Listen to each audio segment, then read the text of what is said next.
My house didn't just burn. It exploded into a fireball that swallowed my life whole, and Karen from the HOA stood there, smirking like she'd lit the match herself. I'm Ethan Brooks, and that blazing nightmare in Asheville, North Carolina, was my breaking point. They thought they could torch my dream.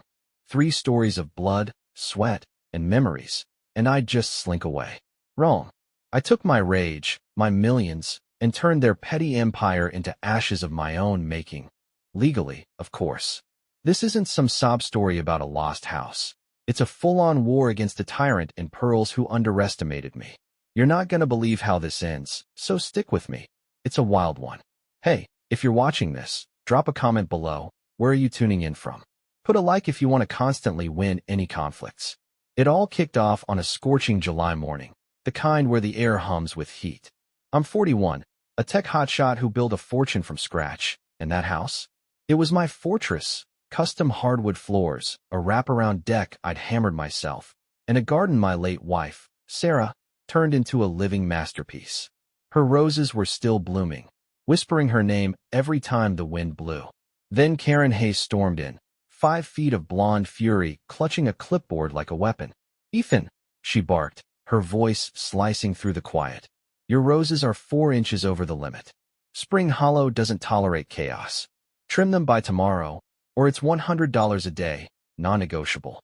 I froze, coffee mug halfway to my lips, staring at her like she'd lost her mind. 4 inches? Karen, these are Sarah's roses, county fair champs. Can't you bend the rules just once? Her eyes glinted, cold and sharp. Rules are what keep this place elite, Ethan. You've got 24 hours. She spun on her heels, snapping a pic of my porch with her phone like a paparazzi stalking prey, leaving me dumbfounded. I should have seen the red flags waving right then. Karen wasn't just some busybody with a tape measure. She was a predator circling. That night, I hacked at those roses, sweat mixing with frustration, thinking compliance would shut her up. Fat chance. Next morning, I woke to a stack of violation notices plastered on my door like a bad prank. Unapproved deck stain, noisy bird bath, trash cans 2 feet off regulation spot. 4 fines for $100 a day, piling up fast. My blood boiled. I called my buddy Nate Collins, who lived 3 doors down. "Nate, what's her deal?" I growled, pacing my kitchen. "Man, Karen's gunning for HOA president," he said, voice low. "She picks targets every election to flex her power. I'd just play along. She crushed the Petersons last year till they bailed." Play along? No way. That smug grin of hers ignited something in me, a fire hotter than the one she'd spark later. By lunchtime, I was on the phone with Spring Hollow's management company, Greenleaf Homes, begging for sanity. "Mr. Brooks," the rep droned, "our teams confirmed the violations. Appeal at the next meeting, in 3 weeks. 3 weeks. That's $8,400 down the drain." I slammed the phone down and marched to Karen's McMansion, fists clenched. She opened the door in a pristine Spring Hollow polo, smirking like she'd rehearsed it. "I'm keeping this neighborhood perfect," she said, blocking the entry. "Your house is an eyesore, Ethan, too flashy." "Flashy?" I snapped. "It's appraised at $1.2 million, top of the block." A shadow crossed her face. Envy maybe, but she shrugged. "Value doesn't matter. Unity does. Unity my ass." As I stormed off, I spotted her brother, Travis Hayes, rolling up in a pickup with Hayes Realty Group plastered across it. I'd seen that logo on condo ads downtown. My gut twisted. This wasn't about roses, it was a shakedown. That night, sleep dodged me. I fired up my laptop, diving into Spring Hollow's records, public stuff you can pull with a few clicks. My lot. A sprawling 3.1 acres, prime real estate at the neighborhood's edge, with a postcard view of the Smoky Mountains. Then I hit the HOA archives. 5 families relocated in 3 years, all after insane fine bargages. Property snapped up by Hayes Realty for chump change, flipped into luxury rentals. My heart pounded. Karen and Travis were running a scam, squeezing folks like me out for profit. I grabbed my phone, snapping pics of every violation, recording a shaky video of my pristine yard. If they wanted war, I'd bring an arsenal. Next morning, my phone buzzed. Text from Jenna Parker, my neighbor across the street. "Ethan, HOA's at your place now. Karen's got guys with her. Emergency inspection." I was 45 minutes away, Pitching a deal in Asheville's tech district, my pulse racing. They're inside. I texted back. Yeah, through the side gate. I called Karen, straight to voicemail. You've got no right trespassing, get out. I shouted, then dialed the cops. If they've got HOA docs, it's civil, the dispatcher yawned. Check your bylaws. I floored it home, tires screeching, dread clawing my chest. As I hit Spring Hollow Drive, black smoke choked the sky. My house, Sarah's house, was a raging furnace. Firefighters swarmed, hoses blasting, neighbors gaping. I stumbled out, knees buckling, as a firefighter yanked me back. It's too late, sir. Across the street, Karen lounged by her SUV, arms crossed, that smirk gleaming brighter than the flames. My world was ash, and she was loving every second. I stood there, the heat from my burning house searing my face, the crackle of collapsing beams drowning out the firefighters' shouts. Everything I'd built, gone. Sarah's roses, our wedding photos, the life we'd dreamed of, reduced to a smoldering pile. And Karen? She didn't even flinch, just leaned against her shiny SUV, that smirk screaming victory. She thought she'd won. She thought I'd crawl away, tail between my legs. But as the flames danced in my eyes, something snapped inside me. A switch flipped from grief to pure, white-hot fury. I wasn't just going to rebuild. I was going to bury her and her whole corrupt crew, and I'd do it with every dollar and ounce of fight I had left. The next morning, I woke up in a cheap motel off I-26, the stench of smoke still clinging to my clothes. My phone buzzed nonstop, texts from Jenna, calls from Nate, even a voicemail from my insurance guy, Tom Reed. I ignored them all, staring at the ceiling, replaying Karen's grin like a broken record. Then Tom's voice cut through. Ethan, bad news. Your policy's been altered. Fire coverage was dropped 3 weeks ago. We've got a signature, but I bolted upright, heart hammering. Dropped? I never changed a damn thing. I called him back, voice shaking. Send me the docs, Tom, now. 5 minutes later, my inbox pinged. One look at the Ethan Brooks scrawled on the form, and I knew. It was a forgery, sloppy as hell. Someone had screwed me, and I'd bet my last dime it was Karen's doing. I needed answers. I hit the fire chief's office by 9 a.m., still in yesterday's shirt, desperation clawing at me. Chief Larson, a grizzled guy with tired eyes, met me in the lobby. Preliminary reports in, he said, flipping through a clipboard. Electrical fault, main breaker overloaded. Looks deliberate, Ethan. Someone tampered with it. Deliberate. The word hit like a punch. Tampered how? I pressed, voice rising. Wires rerouted, fuses bypassed, amateur but effective. We're calling it arson. Arson. My knees wobbled, but my mind raced. Karen's emergency inspection the day before, her goons sneaking around my property. It wasn't a coincidence. It was a setup. Back in my motel room, I paced like a caged animal, piecing it together. I called Jenna. Those guys with Karen yesterday, what did they do? She hesitated, then whispered. One kept poking at your breaker box out back. I thought it was weird, but she said it was safety stuff. Safety my ass. I thanked her and hung up, then dialed Nate. You got a doorbell cam? I asked, breathless. Yeah, why? Check yesterday's footage, now. 10 minutes later, he texted me a clip. Karen and 2 guys in Spring Hollow polos slipping through my gate, one carrying a toolbox. The timestamp? 2 hours before the fire. My hands shook as I saved it. Evidence. Real, hard proof. But I needed more than a blurry video to nail her. I fired up my laptop, diving deeper into Spring Hollow's dirty laundry. Greenleaf Homes, the HOA's management company, was the key. They enforced Karen's rules, collected the fines. I cross-checked property sales with Hayes Realty Group. 7 homes in 5 years, all bullied out with fines. All scooped up by Travis for a fraction of their worth. My lot. Worth $1.2 million, prime for condos. Exactly what Travis's latest ads bragged about. They weren't just harassing me. They were running a racket, and I was the latest mark. I leaned back, a grim smile creeping up. They'd picked the wrong guy to mess with. That afternoon, I met my lawyer, Alex Harper, at a diner downtown. He slid into the booth, eyeing my rumpled state. You look like hell, Ethan. Feel like it too. I shot back, shoving the forged insurance doc and Nate's video across the table. They burned my house, Alex. Karen and her brother, they're stealing properties. He scanned the papers, eyebrows shooting up. This is fraud, maybe arson. We can sue, but criminal charges need more. Cops won't move fast. Travis's wife's dad is a retired deputy chief. Of course he was. Then we hit them where it hurts, I said, leaning in. Greenleaf's privately held, 3 investors. One's selling a 25% stake. I've got $4.8 million liquid. I buy in, I get leverage. Alex whistled. That's a hell of a play. Risky as hell too.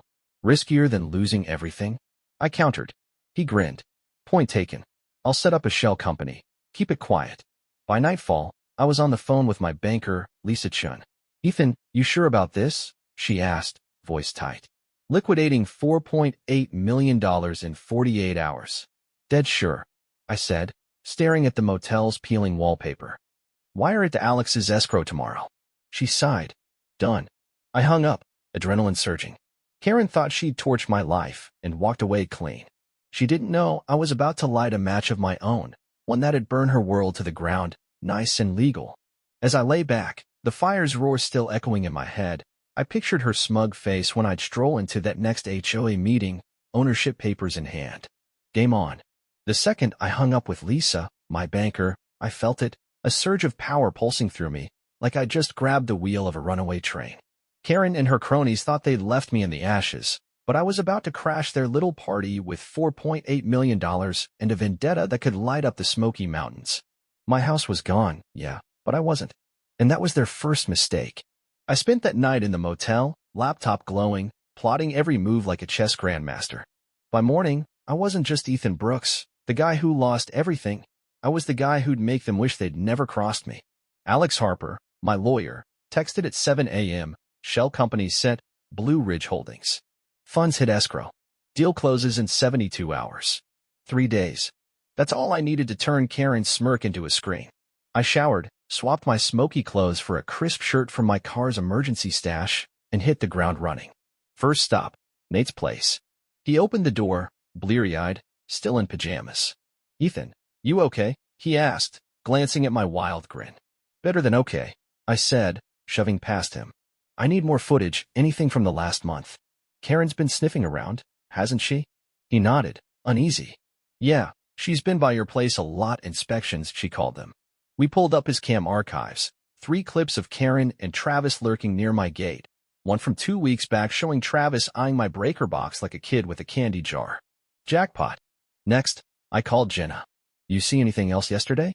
I asked, pacing her porch. She bit her lip, nervous. After they left, Travis hung back. Messed with something by your garage. I didn't think much of it till the smoke started. My fists clenched. You're a saint, Jenna.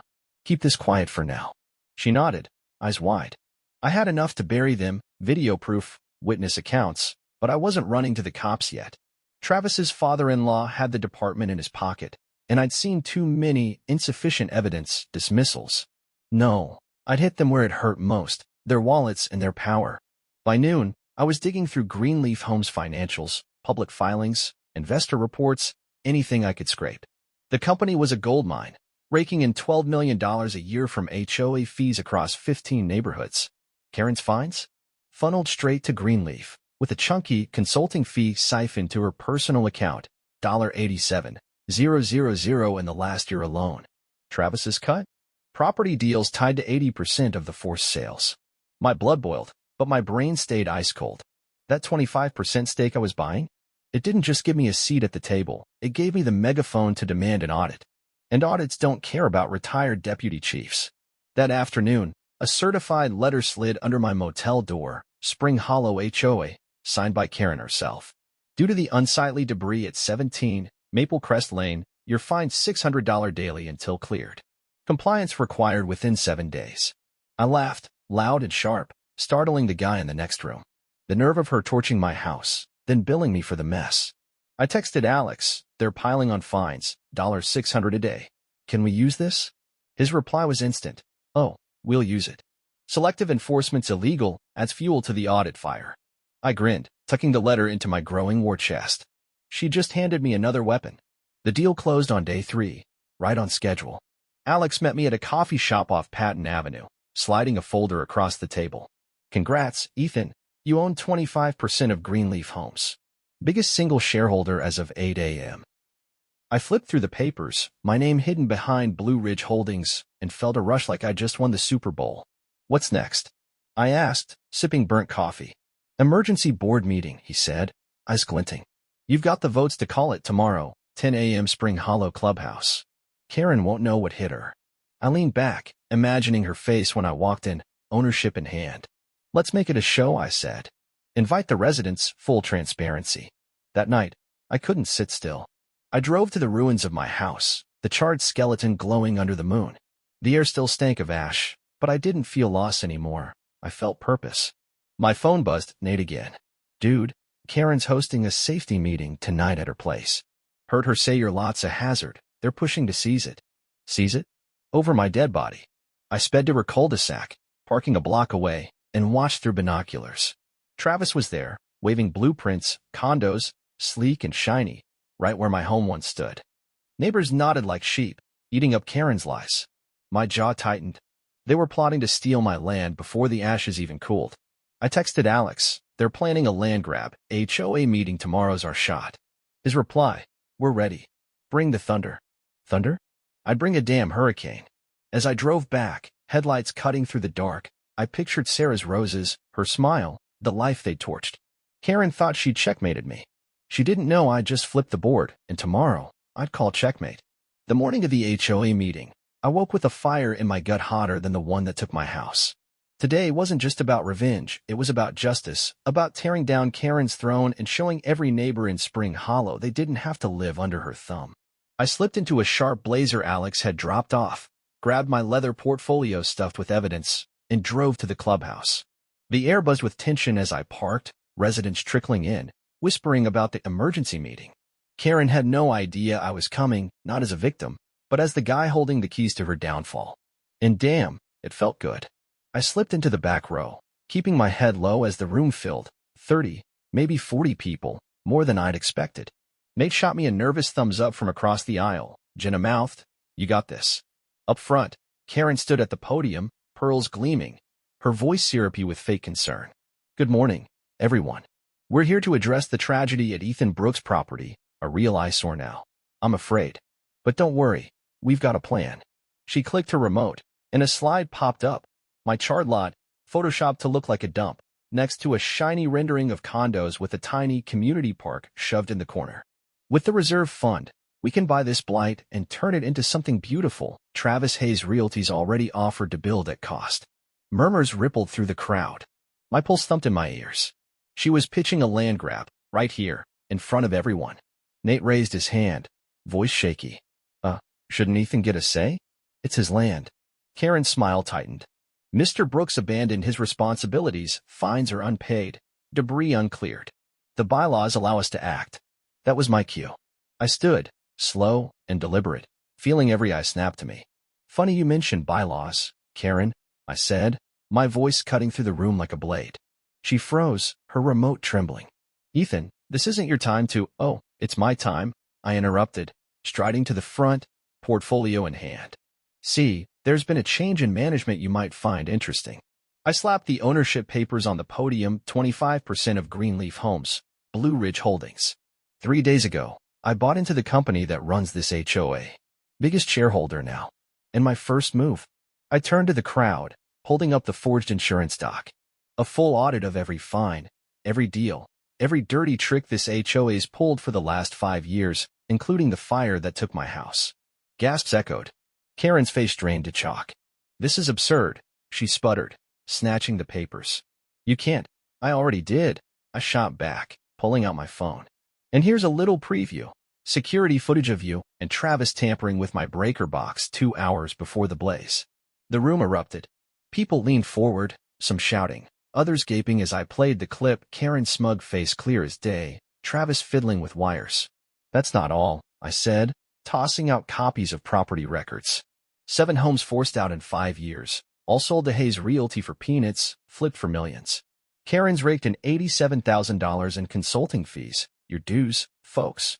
A woman in the back, Mrs. Larson, I think, stood, trembling.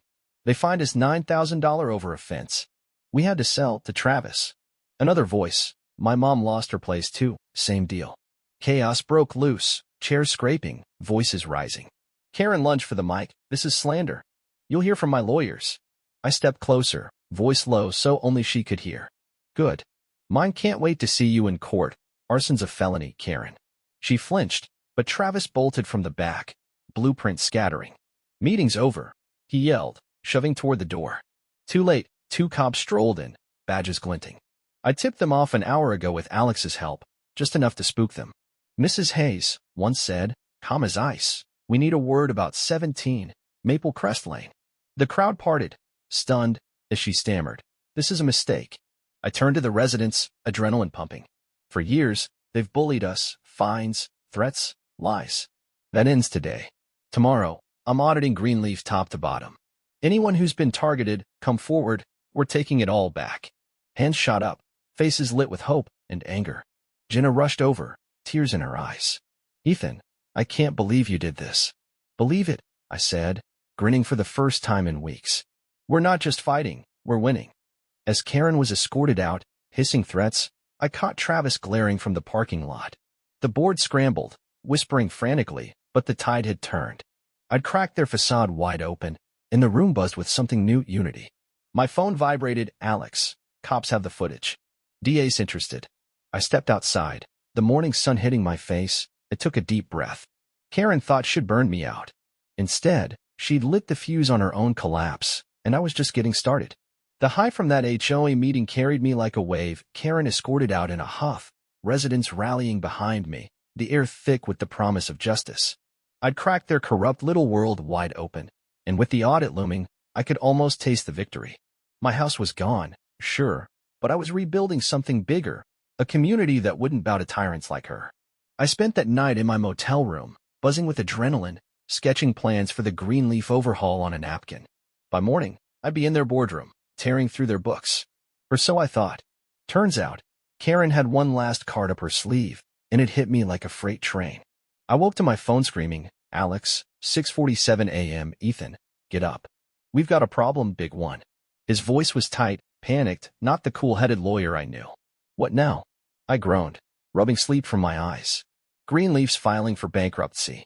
Emergency motion hit the courts an hour ago, Chapter 11. They're locking everything down. My stomach dropped, the room spinning. Bankruptcy? How? I own 25%. We've got the audit. Alex sighed, heavy. They're claiming insolvency, debts they never disclosed. Travis's father-in-law pulled strings. Judge froze all assets overnight. No audit, no access, nothing till it's sorted. Could take months, maybe a year. I shot out of bed, pacing, my mind racing. This is bullshit, Alex.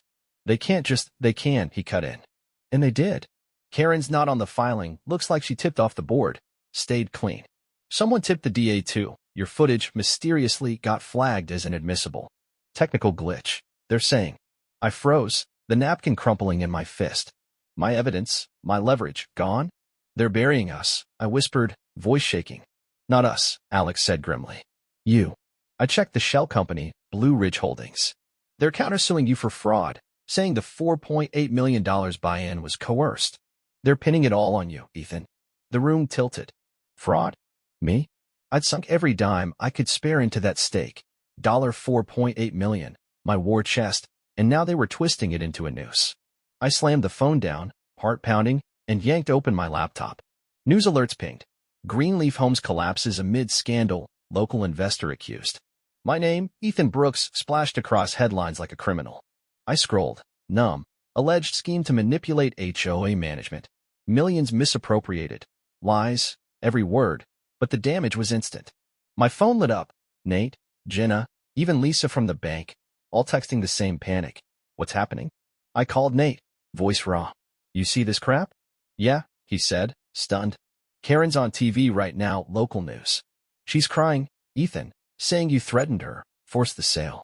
People are eating it up.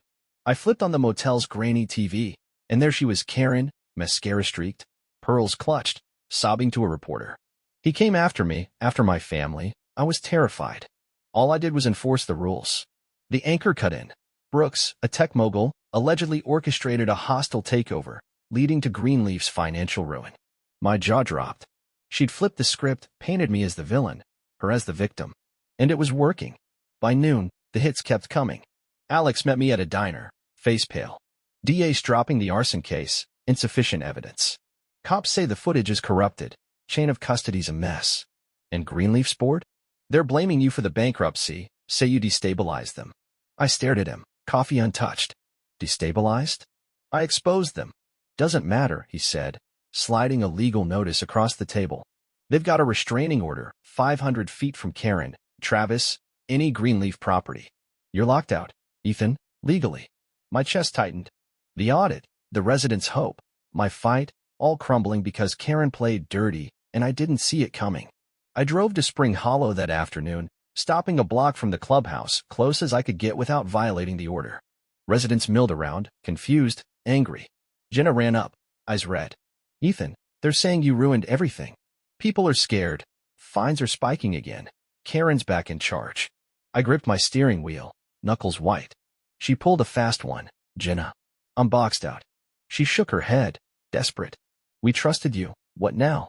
I had no answer. My phone buzzed. Lisa, bank's freezing your accounts, fraud investigation tied to Greenleaf. For $0.8 million, my lifeline, locked away.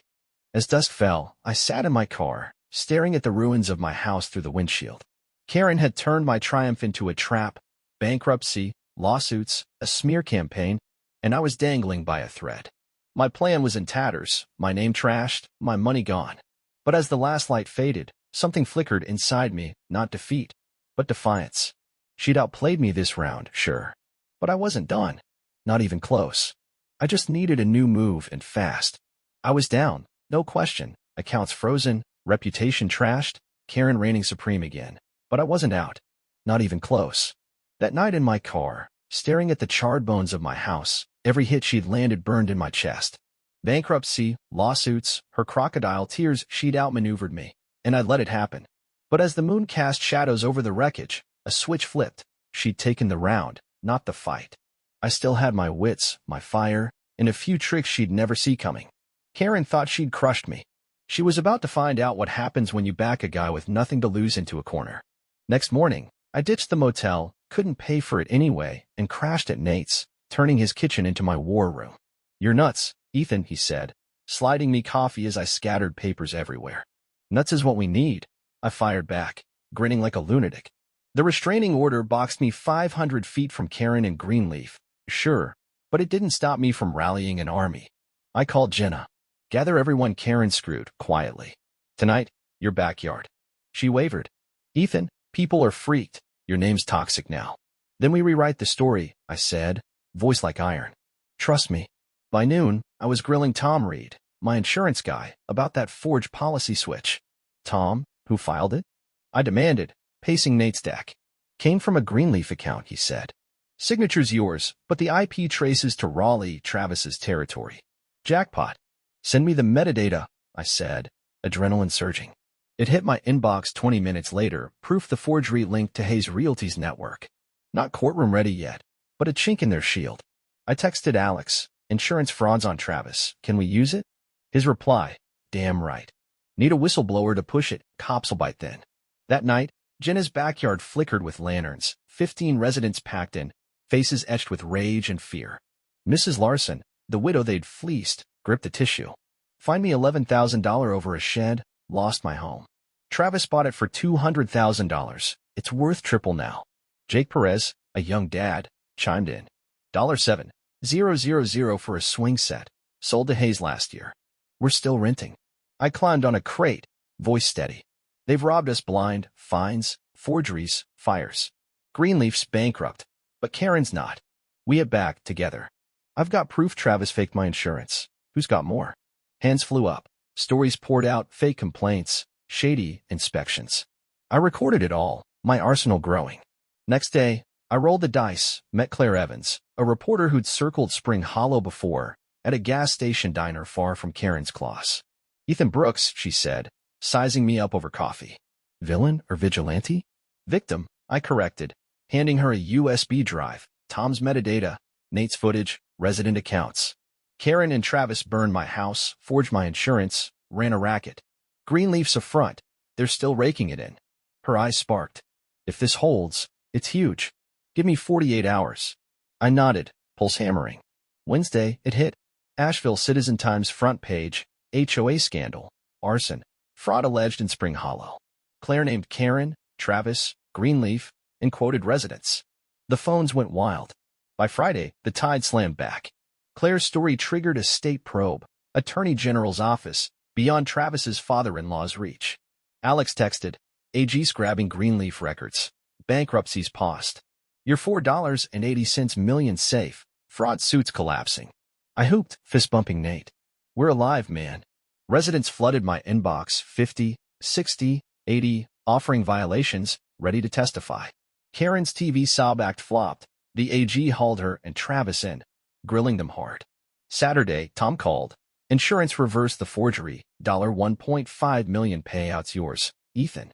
Full rebuild coverage. I laughed, wild and free, the first real joy in months. That night, I stood on Nate's deck, watching Spring Hollow glow, neighbors chatting, kids running, no violation slips in sight. Jenna sprinted over, grinning. Ethan, they're toast, Karen's crumbling. AG found $2 million in offshore accounts tied to her and Travis. I smirked, the burden lifting. My original plan had crashed, sure, but this was sweeter. The community was my hammer now, and we were smashing through. Karen's kingdom was toppling, and I'd lit the fuse. One step left, to rebuild, bigger, bolder, right where she'd have to watch. The fight wasn't over till Karen's empire was dust, and I made damn sure it crumbled. Standing on Nate's deck that night, watching Spring Hollow breathe free for the first time in years, I knew we'd turned the tide. The AG's raid had Karen and Travis on the ropes, their $2 million offshore stash exposed, but I wasn't stopping there. They'd taken my house, my peace, Sarah's memory. I'd take everything they had and build something better from the rubble. This wasn't just my win. It was ours, every resident they'd crushed. And when the gavel fell, it echoed louder than the fire that started it all. Monday hit like a storm. The AG's investigation blew wide open. Greenleaf's bankruptcy unraveled as a sham, a desperate dodge to bury their crimes. Alex called at dawn. Ethan, they've got it all, falsified ledgers, bribe receipts, emails between Karen and Travis planning your fire. Greenleaf's toast, boards flipping on each other. I grinned, pacing Nate's kitchen. And Karen, singing like a canary, blaming Travis. He's pointing back. AG's charging them both, arson, fraud, racketeering. Feds are sniffing around too. Racketeering? That was the knockout punch. By noon, news vans swarmed Spring Hollow, CNN, Fox, local stations, cameras rolling as Karen and Travis were perp-walked in cuffs, her pearls swapped for an orange jumpsuit. The residents didn't just watch, they fought. Jenna organized a press conference that afternoon. 80 of us packed outside the clubhouse, sharing our stories. Mrs. Larson's shaky voice broke through. They stole my home. Now they'll pay. Jake Perez held up old fine notices, $7,000 worth, and tore them to cheers. I stepped up last, voice steady. They burned my house, thinking I'd break. Instead, we broke them. This is our neighborhood now. Claire Evans' next article hit like wildfire. Spring Hollow scandal. HOA kingpins fall. Residents rise. Donations poured in, strangers nationwide sending cash, lawyers offering pro bono help. The tide wasn't just turning, it was a tsunami. Court came fast. 6 weeks later, Asheville Superior Court. Alex and I sued Greenleaf, Karen, Travis, and Hayes Realty for damages, arson, fraud, emotional distress. The evidence was a mountain. Nate's footage, Tom's metadata, resident testimonies, AG's haul. Karen's defense? A whimper, claiming she was coerced by Travis. The jury didn't buy it. After 3 days, the verdict dropped, guilty on all counts. Compensatory damages? $18.5 million to me, house value, lost assets, pain and suffering. Punitive damages? Another $10 million, split among 22 residents they targeted. Karen got 12 years, Travis 10. Greenleaf dissolved, its assets seized, Hayes Realty bankrupt. The courtroom erupted. Hugs, tears, Nate slapping my back so hard I stumbled. I could have walked away rich and done, but that's not who I am. That $18.5 million burned a hole in my pocket, not for me, but for us. First move, I rebuilt my house, 3 stories, wraparound deck. Sarah's roses replanted from cuttings Jenna had saved. But this time, I added a wing, free meeting rooms, a library, a kitchen for cooking classes Mrs. Larson wanted to teach. Cost me $2.2 million, insurance covering half. Next, I set up the Spring Hollow Recovery Fund with $10 million, grants for every family Karen's crew had forced out. The Larsons got their house back, deed in hand, sobbing as I handed over the keys. Jake's family bought theirs too, swing set included, no HOA to complain. The rest? I spread it wide. $3 million seeded affordable housing in Asheville, 50 units, no predatory HOAs, managed by a co-op Nate now runs. $2 million funded a legal aid clinic, free help for anyone fighting corrupt associations, already helping folks in 14 states. The last $1.3 million? Community upgrades, playgrounds, a park where my lot's edge once sat, opened all. Spring Hollow's HOA? Reformed, resident-led, Jenna as president, bylaws rewritten to ban fines over $50 without a vote. Karen's reign was a memory, replaced by block parties and kids biking free. A year later, I stood on my new porch, coffee in hand, watching the sun rise over the Smokies. Nate jogged over, grinning. Still can't believe it, man. New job, new vibe. You did this. We did, I corrected, nodding at Jenna waving from across the street. Mrs. Larson brought me a pie that afternoon, apple, her specialty. To second chances, she said, eyes misty. I smiled, thinking of Sarah. The HOA tried to burn my world down, but from those ashes, we built something unbreakable, a real home, not just for me, but for everyone they'd hurt. Write in the comments, how would you handle $1 million you didn't expect to receive? There are many more stories to come, and I'd love to have you join me. Let's share HOA stories together and find new solutions.